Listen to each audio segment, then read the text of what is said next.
Stretch marks அதாவது உங்களோட pregnancy டைமில் பார்த்தீங்கன்னா, ஸ்ட்ரெச் மார்க்ஸ் வரும் வயித்துல.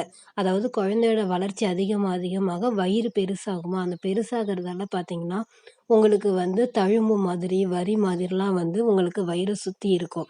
இந்த ஸ்ட்ரெச் மார்க்ஸ் பார்த்தீங்கன்னா, யாருக்கெல்லாம் அதிகமா வரும்? இத தடுக்கிறதுக்கான குறிப்புகள் என்னென்னங்கிறது தான் இந்த வீடியோல நான் டீட்டெயிலா சொல்லப் போறேன். வாங்க வீடியோக்குள்ள போகலாம்.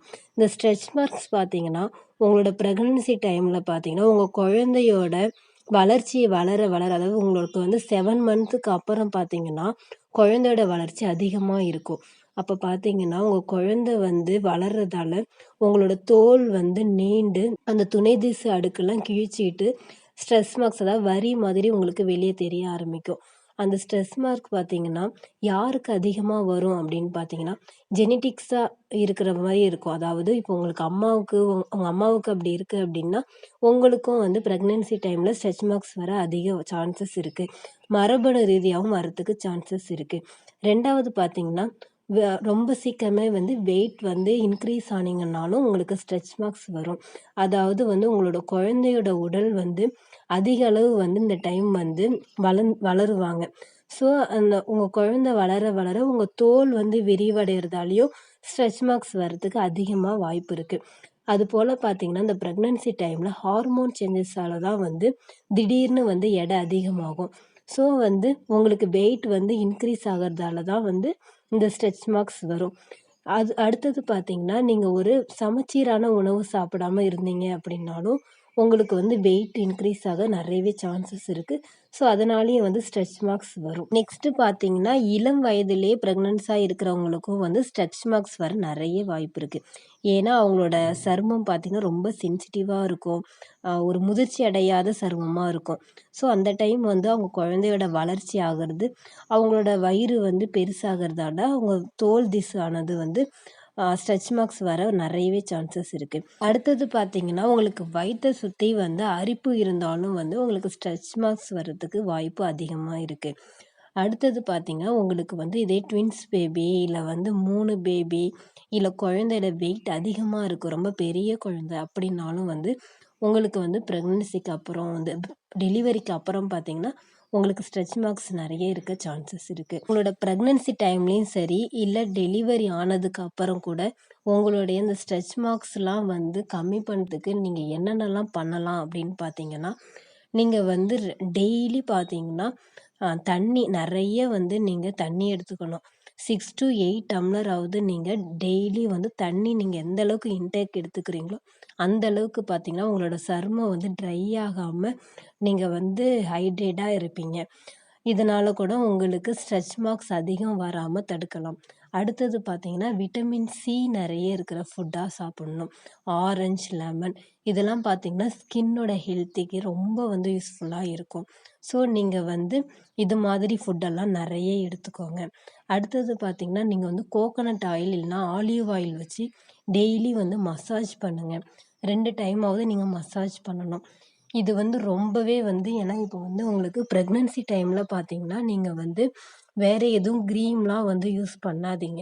அது பார்த்தீங்கன்னா, உங்களுக்கு தோல் வழியா போயிட்டு ஊடுருவி உங்க குழந்தையோட ஆரோக்கியத்த வந்து பாதிக்கும். ஸோ வந்து நீங்க எப்போதுமே வந்து தேங்காய் எண்ணெய் வந்து யூஸ் பண்ணிக்கோங்க. அது ரொம்பவே நல்லது. உங்களுக்கு வந்து டெலிவரிக்கு முன்னாடி அதாவது பிரெக்னன்சி டைம்ல அரிப்பு இருந்தாலும் சரி, இல்ல உங்களுக்கு அரிக்கிற மாதிரி எப்படி எந்த ஃபீல் இருந்தாலும் சரி, நீங்க தேங்காய் எண்ணெய் குடுத்து மசாஜ் பண்ணீங்க அப்படின்னாலே, அது வந்து உங்களுக்கு ஒரு ரிலாக்ஸாவும் இருக்கும். உங்களுக்கு ஸ்ட்ரெச் மார்க்ஸ் வந்து டெலிவரிக்கு அப்புறம் வந்து அதிகமா இருக்காது. அதே டெலிவரிக்கு அப்புறம் கூட நீங்க கோகனட் ஆயிலே வந்து தொடர்ந்து யூஸ் பண்ணிக்கிட்டு வாங்க. இது ரொம்பவே வந்து உங்களுக்கு ஹெல்ப்ஃபுல்லா இருக்கும். அடுத்தது நீங்க என்ன பண்ணணும்னு பார்த்தீங்கன்னா, ஒரு நார்மலான பிஎம்ஐ வந்து நீங்க மெயின்டெயின் பண்ண பாருங்க. ஏன்னு பார்த்தீங்கன்னா, உங்களுக்கு வெயிட் அதிகமாச்சு அப்படின்னாலும் வந்து உங்களுக்கு ஸ்ட்ரெச் மார்க்ஸ் வந்து கம்மி ஆகாது. அதுபோல வந்து ஒரு சரிவிகிதமான ஒரு டயட் நீங்க ஃபாலோ பண்ணிட்டு வரணும். டெய்லி வந்து ஒரு 10 மினிட்ஸ் நீங்க வாக்கிங் போகணும்.